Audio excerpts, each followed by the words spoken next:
Ouça agora uma mensagem de Deus ao seu coração, através do pastor Sérgio Ovídio, da Igreja Cristã Betânia.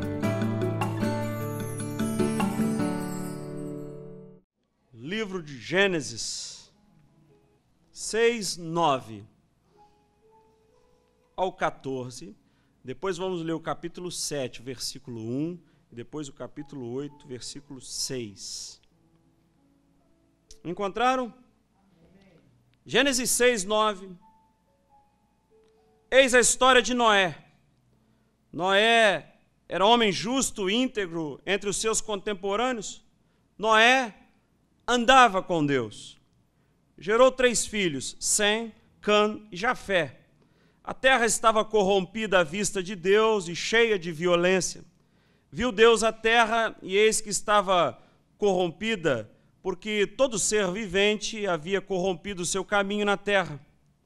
Então disse Deus a Noé: resolvi dar cabo de toda a carne, porque a terra está cheia da violência dos homens, eis que os farei perecer juntamente com a terra. Faze uma arca de tábuas de cipreste, nela farás compartimentos e calafetarás com betume por dentro e por fora. Agora capítulo 7, versículo 1.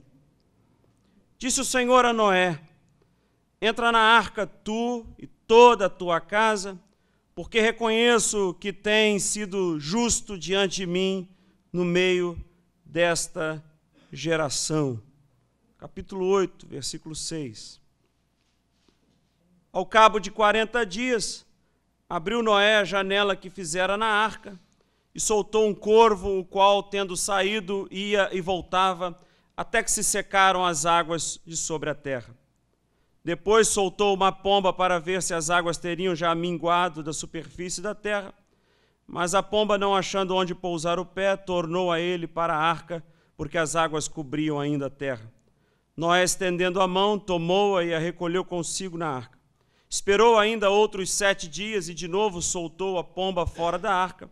À tarde ela voltou a ele, trazia no bico uma folha nova de oliveira. Assim entendeu Noé que as águas tinham minguado de sobre a terra. Então esperou ainda mais 7 dias e soltou a pomba, ela, porém, já não tornou a ele. Amém? Eu fiz questão de ler alguns versículos porque o texto é longo, a construção da arca. E esse relato, falando de um modo geral, são os preparativos necessários para o dilúvio e a preservação daquele que Deus considera como justo e toda a sua família. É uma revelação a respeito de Noé e a sua casa e o que estava acontecendo na terra naquele contexto. A ordem é para entrar na arca, de acordo com Gênesis, que nós fizemos a leitura, e registra a obediência de Noé, seguindo as instruções divinas. Ele está atento à voz de Deus. Ele está obediente, mesmo sendo considerado louco, obediente à voz do Senhor. Nos versos 9 ao 12 do capítulo 6 e os últimos versos do capítulo 8, você lê em casa, são importantes nessa passagem. Por quê? Porque ressaltam as razões para o dilúvio.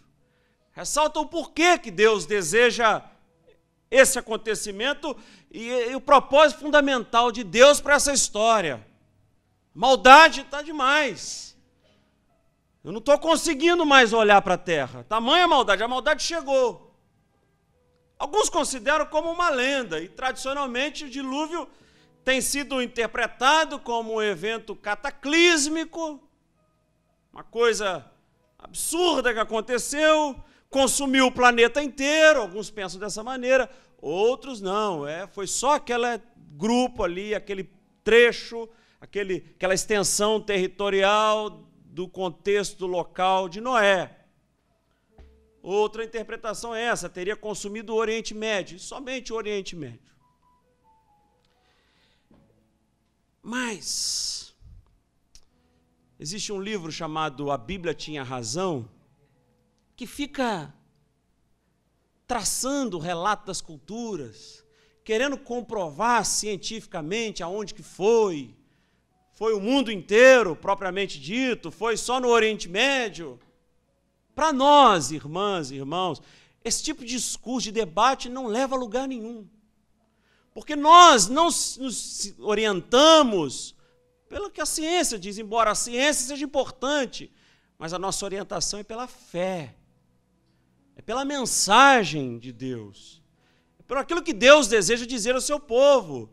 E a fé e a ciência ou a razão ficam num debate que não vão chegar a lugar nenhum.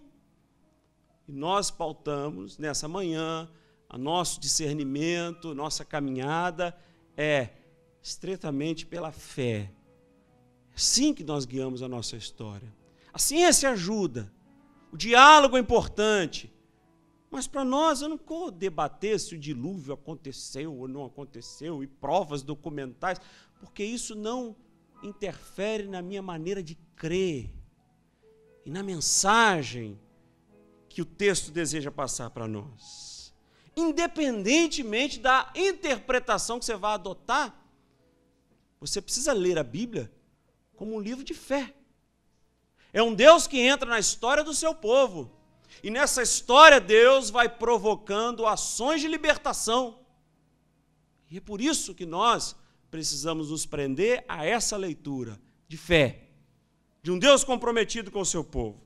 É evidente que o dilúvio representou um ato de julgamento divino. Deus não está satisfeito.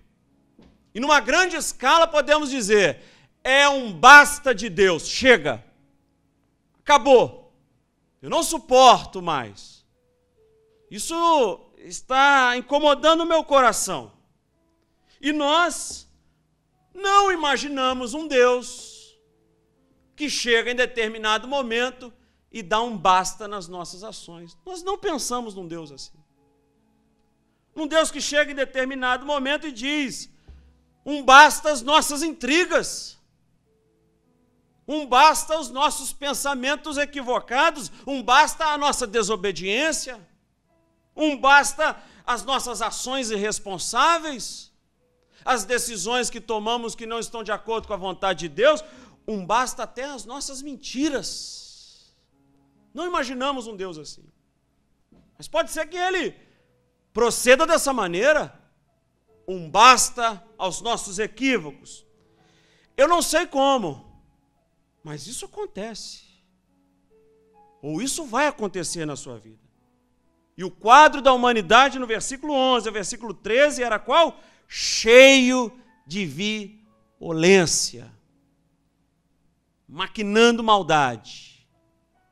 E chegou um basta à perversidade, um basta à maldade do coração dessas pessoas. E maldade é um estágio da natureza do ser. Falta em nós essa bondade que vem de Deus. E vamos para esse estágio de maldade. E perversidade é um caminho que tomamos, por vezes indignados, e a nossa maldade é avassaladora. Aí Deus chega e precisa dar um basta. Será que Deus não está olhando para a violência dos nossos dias? E não pode chegar e dar um basta? Será que não cabe à igreja também, como voz profética de Deus, dar um basta na perversidade, na maldade, na corrupção? Então, é hora de dar meia volta, Noé. É hora de dar meia volta, povo de Deus. É hora de retomar o caminho. Eu preciso que volte ao primeiro amor, diz o texto de Apocalipse. Voltem, trilhem outro caminho, porque se Deus não suportou a maldade daquela época, também não está suportando a maldade dos dias atuais. Caso contrário, Deus age com severidade quando é preciso. O texto de Noé nos diz isso. Deus é rígido quando é preciso. Deus entra com mão forte quando é necessário. Você puxaria o cabelo do seu filho, mesmo que arrancasse todos os fios, se fosse preciso? Você puxaria? Não sei. Mas e ele, se ele fosse indo despencar num precipício, você puxaria pelo cabelo? mesmo que quebrasse um braço, destroncasse o ombro, você puxaria com força e você o arrancaria desse precipício. Você o faria com certeza. E Deus fez isso. Está indo de mal a pior. A humanidade, a maldade está demais. Eu preciso dar um basta nisso. E aí chega um ponto de cegueira. A situação mais trágica da humanidade e o momento mais trágico é com ela mesma. De uma cegueira que não consegue enxergar a própria maldade no coração. Como nos dias de Noé, nós percebemos o nosso estado atual. Cegos. É não saber por onde se caminha, duvidar de tudo quanto Deus aponta quanto ao nosso futuro. Por vezes ficamos cegos. O homem, ele não quer saber da sua verdadeira condição. E a sua verdadeira condição é obedecer a Deus. Não buscar ações de sucesso, de marketing, mas de obediência. E é isso que Deus fica feliz. Mecanismos contrários a essa vontade de Deus, coisas que arregimentamos para nos favorecer, tendenciosamente nos leva a desviar-nos da vontade de Deus para nós, porque estamos cegos, não enxergamos a nossa própria condição. E a grande lição desse texto, mais do que obediência, sabe qual é? Conduta. Noé era um homem de conduta. Disse o Senhor a Noé: entra na arca, tu e a tua casa, porque reconheço que tens sido justo diante de mim no meio desta geração. É um homem de conduta. Noé foi um homem justo, íntegro na sua época, íntegro no seu contexto. Sabe por quê? Verso 9. Noé andava com Deus. No meio dessa geração corrupta, no meio dessa geração pecadora, Noé andava com Deus. O texto ressalta isso. O caráter de Noé é descrito por duas palavras que nós fizemos a leitura: justiça e integridade.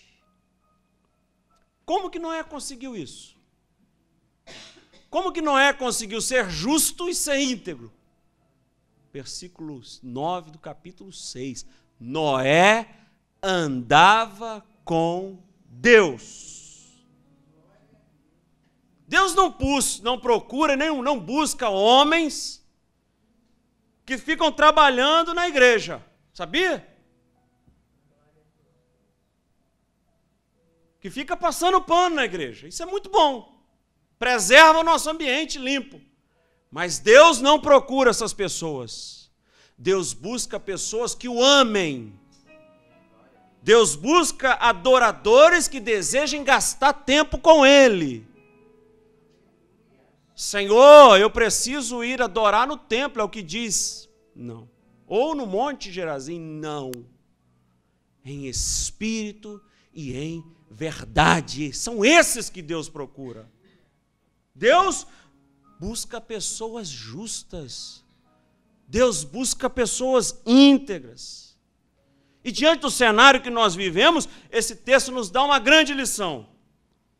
A lição não é apenas obediência e conduta, mas também a grande lição é também escape por uma saída. Sabe quem vai providenciar essa saída? Deus.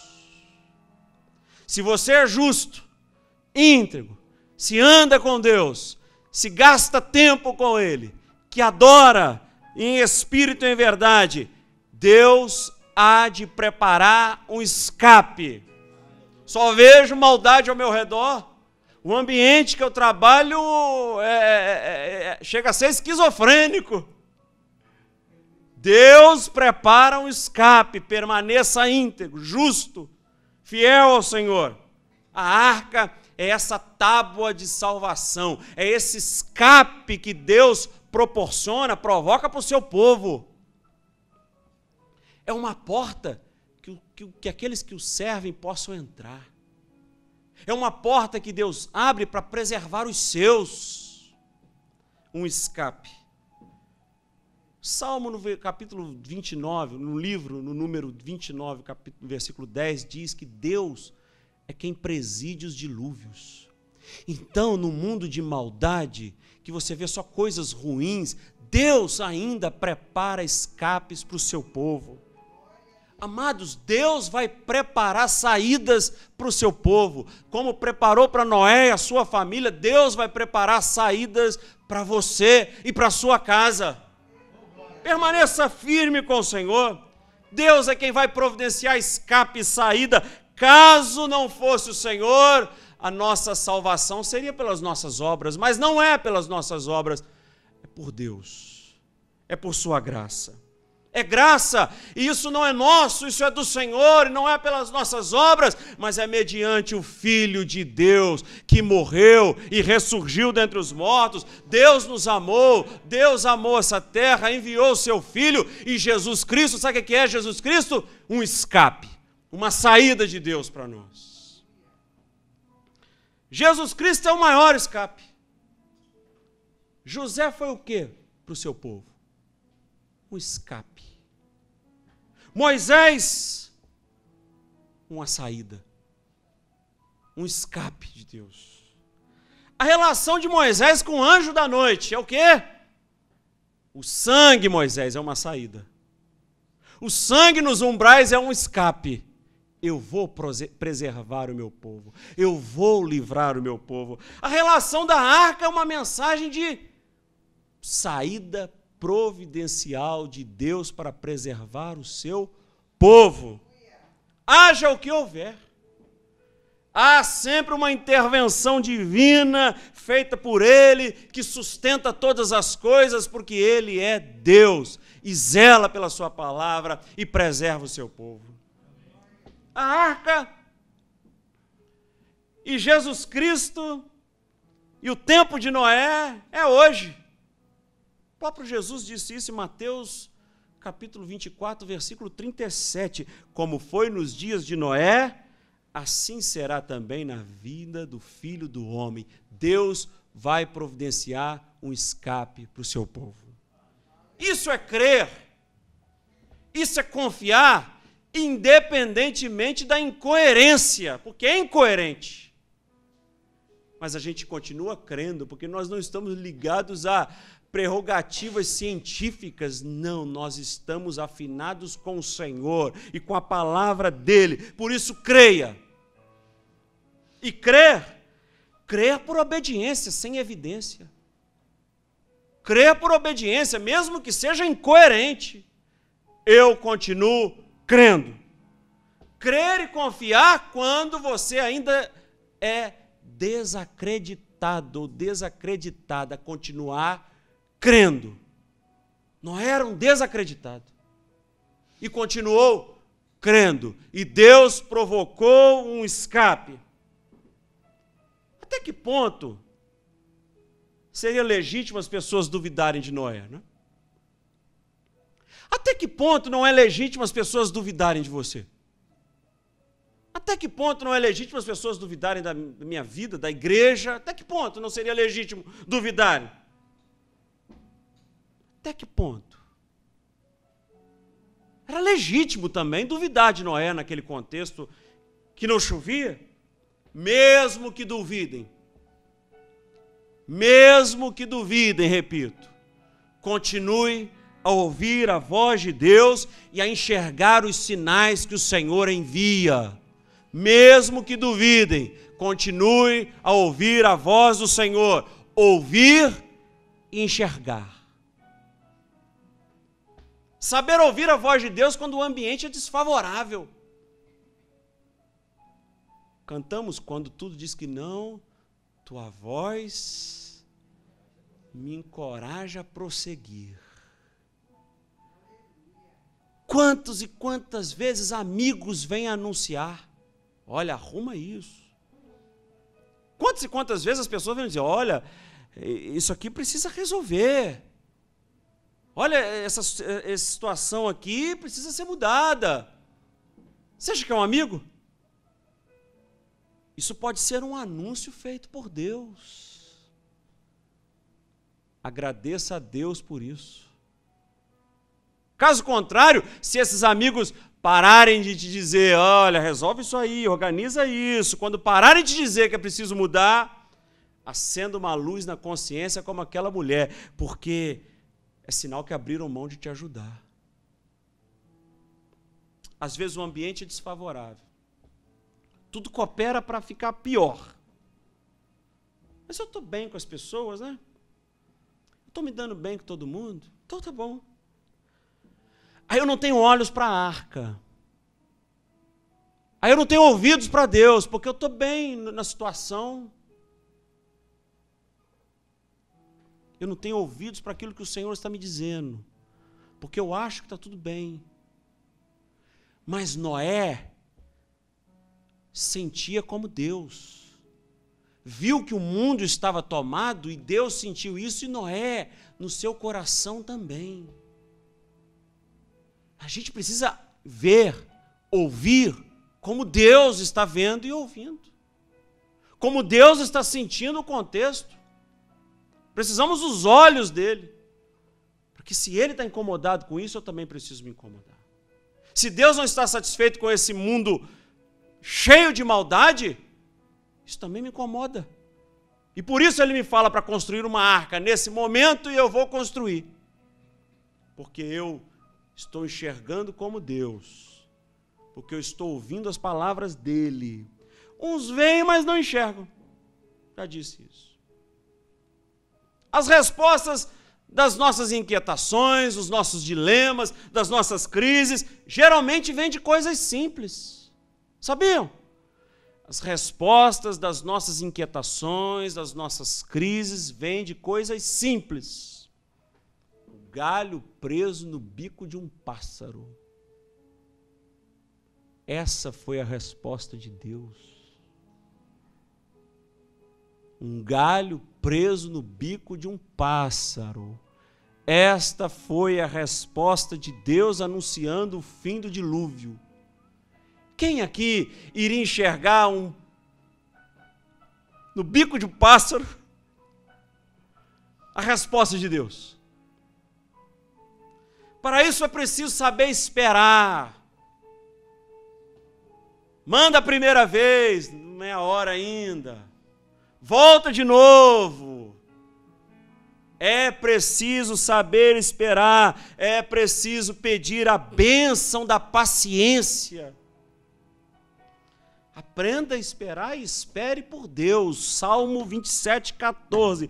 Espera pelo Senhor. Tem bom ânimo. Fortifica o teu coração. Espera, pois, pelo Senhor teu Deus. Esperar. É uma palavra que você pode anotar para esse sermão. Noé pregou quando todos duvidavam. Noé proclamou: essa terra vai ser inundada quando todos duvidavam. Então, enquanto as pessoas duvidam de você, aprenda a esperar em Deus. Quando todos colocam dúvida na sua ação, aprenda a esperar em Deus. E ele esperou contra a esperança, como diz Paulo, parafraseando Paulo. Ele esperou sem evidências. Deus me falou, ele vai cumprir. Talvez seja um dilúvio emocional. Geralmente é um dilúvio emocional. A gente se sente inundado e por cima só água. E algumas vezes conseguimos um fôlego, vamos em cima e pegamos um ar, mas naufragamos de novo nesse dilúvio emocional que circunda a nossa existência, que aumenta o nosso temor, e em volta não vemos nada, é só água. E é preciso esperar. Esperei com paciência no Senhor, e Ele se inclinou para mim e ouviu o meu clamor. Esperei com paciência no Senhor, e Ele se inclinou para mim e ouviu o meu clamor. Superar esse momento emocional ruim é só aguardando, não atropele as coisas. Aguarde no Senhor. Essa voz ruim, esse dilúvio, vem da nossa capacidade de não saber esperar e de não entender a voz de Deus. Confie em Deus. E mais do que tudo, como Noé e sua família, corra para um lugar seguro. Corra para um lugar seguro. Se está tudo ruim, se Deus falou que vai inundar, corra para um lugar seguro. Às vezes o ambiente é desfavorável, sabe para quê? Para que venha nos lembrar que precisamos correr para um lugar seguro. E a gente às vezes não corre para um lugar seguro, a gente se afunda mais ainda.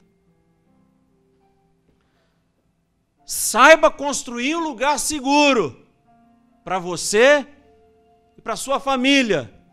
E lugar seguro, principalmente emocional. Um lugar coerente. Um lugar firme para você e para sua casa. E não somente para você e para sua casa, mas para os outros. Não é ser egoísta. Construir um ambiente seguro para os animais. Vocês perceberam isso? Construir um lugar seguro para quem nós não compreendemos. Não compreendo essa pessoa. Mas não é construir um lugar seguro para animais que ele não compreendia. Então nós não devemos construir lugares seguros só para minha vida, para minha família, não. É para os outros, até para aqueles que você não compreende. Proporcionar lugares seguros. Geralmente ouvimos o seguinte: mais importante é a minha família, né? Faço tudo para minha família.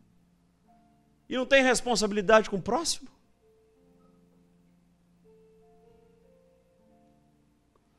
Hoje é dia de correr para um lugar seguro. Hoje é dia de reagir.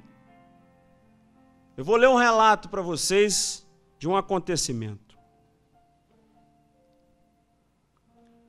O Titanic representava toda a segurança, elegância e confiança.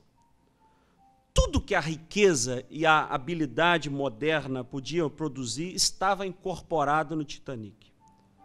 O navio mais longo já construído, com mais de 4 quadras de comprimento, com acomodações para uma tripulação de 860 pessoas e capacidade para 3.500 passageiros. Ele foi construído com o mesmo cuidado dedicado aos melhores cronômetros.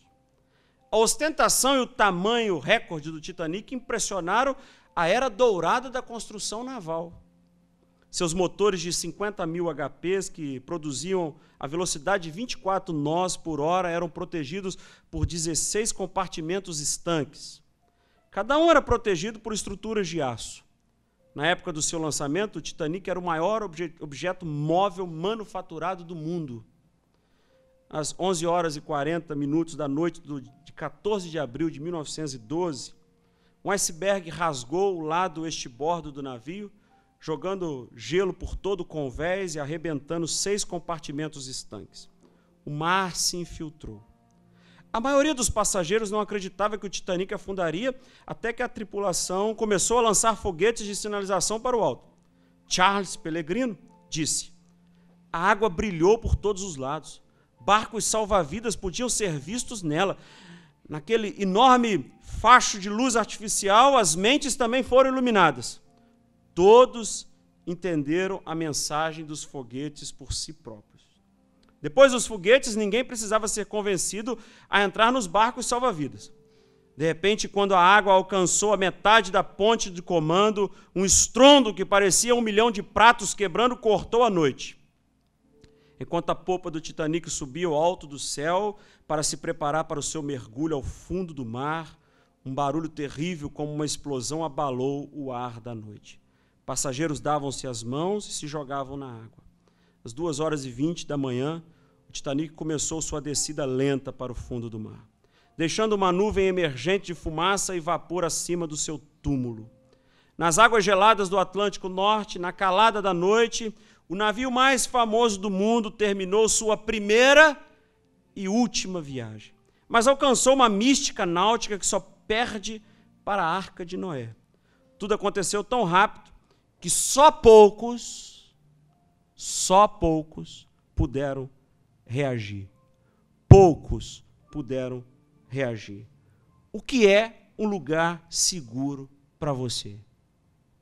Igreja, num mundo de tanta igualdade, como ser diferente e arcar com o título de louco, Filipinho? Como ser diferente e arcar com o título de maluco? Nós, igreja, nós precisamos, se não estamos fazendo, precisamos fazer a diferença mesmo desacreditados em nosso lugar. A gente precisa fazer a diferença. Renove-se nessa manhã. Renovar é receber o ramo da oliveira no bico da pomba, dizendo que o dilúvio, a água baixou. Deus promoveu um escape e nós ficamos livres pelo Senhor. Renovar é receber o pão do bico do urubu, como Elias. Renovar-se é partir o pão na estalagem de Emaús, mesmo cheio de dúvida no coração. Os dilúvios passam, minhas irmãs, meus irmãos, as águas baixam, as coisas voltam para os seus devidos lugares. Deus é suavidade, Deus é tranquilidade, Deus é relacionamento de paz. É isso que Deus deseja promover. Insistir a ajudar um estranho, insistir a acolher o próximo, dividindo o que é meu com ele. Renovar, como diz o poema, é colher as lágrimas dos desesperados para regar o meu jardim de girassóis e arrancarei os impropérios da boca dos irados para revogar a lei do talião. Em outras palavras, chega de olho por olho e dente por dente na minha vida. Fique de pé.